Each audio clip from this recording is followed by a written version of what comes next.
सत्य वचन और ब्राह्मण सत्य वचन बोलने या सुनने से बढ़कर आनंदप्रद संसार में कोई बड़ी चीज नहीं है। सत्यवाणी ऐसा वशीकरण है जो हजारों को एक सूत्र में बांधे रखने की क्षमता होती है।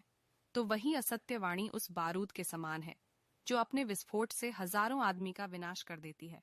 वही सत्यवाणी बारूद के समान है जो अपने विस्फोट से हजारों आदमी का विनाश कर तो वही सत्यवाणी उस बारूद के समान है जो अपने विस्फोट से हजारों आदमी का विनाश कर देती है। शस्त्र का घाव भर जाता है पर हास्य द्वारा किया गया।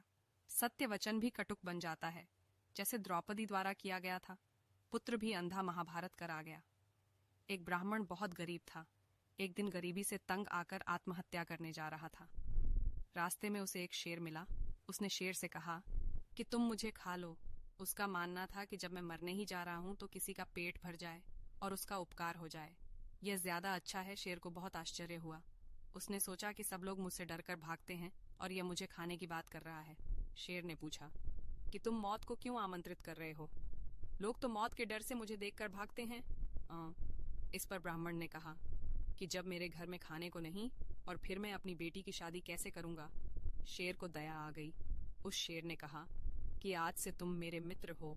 विपत्ति में फंसे व्यक्ति का सहयोग देना बहुत बड़ा धर्म है। आज मैं इस धन को निभाऊंगा।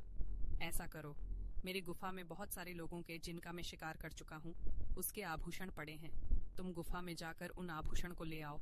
उसे बेचकर तुम्हारा काम चल जाएगा तथा तुम्हारी बेटी की शादी भी हो जाएगी। ब्राह्मण बड़ा प्रसन्न हुआ। आभूषण का ढेर गुफा में पड़ा था जिन्हें देखकर भ्रमण की आंखों में चमक आ गई। जब वह आभूषण को लेने जा रहा था तब शेर ने कहा कि तुम अपनी बेटी की शादी में मुझे बुलाना। धूमधाम से अपनी बेटी का विवाह किया। वायदे के अनुसार से वह भी उसने शादी में बुलाया। शेर को आता देखकर सारे मेहमान लोग और अन्य लोग घबराने लगे। इस पर ब्राह्मण ने कहा, यह तुम्हारा कुछ नहीं बिगाड़ सकता। यह शेर नहीं है, गधा है। शेर के कान में जब यह शब्द पड़े तो वह तिलमिला गया। अप्सरे को देखकर ब्राह्मण को और आ गया। अब शेर से वहां और धन की मांग करने लगा। शेर की क्रोधित मुद्रा देखकर ब्राह्मण, मैं क्षमा मांगी। शेर ने कहा, तुम मेरी पीठ पर कुल्हाड़ी बरसाओ। ब्राह्मण ने शेर की पीठ पर कुल्हाड़ी बरसाई। इस पर शेर ने कहा, मैं 1 सप्ताह बाद वापस आऊंगा। 1 सप्ताह बाद शेर ब्राह्मण के पास वापस आया। उसको स्वस्थ देखकर ब्राह्मण ने शेर से कहा, अब तुम ठीक हो गए हो। इस पर शेर ने कहा कि मेरे घाव तो ठीक हो गए हैं, लेकिन मेरे हृदय पर लगे हुए घाव ताज़ी हैं, क्योंकि तुमने मेहमान का अपमान किया और मुझे गधा कहा चाहता तो मैं कई लोगों को शिकार बना सकता था, पर मैंने तुम्हें अपना मित्र कहा और मैंने अपना धर्म निभाया।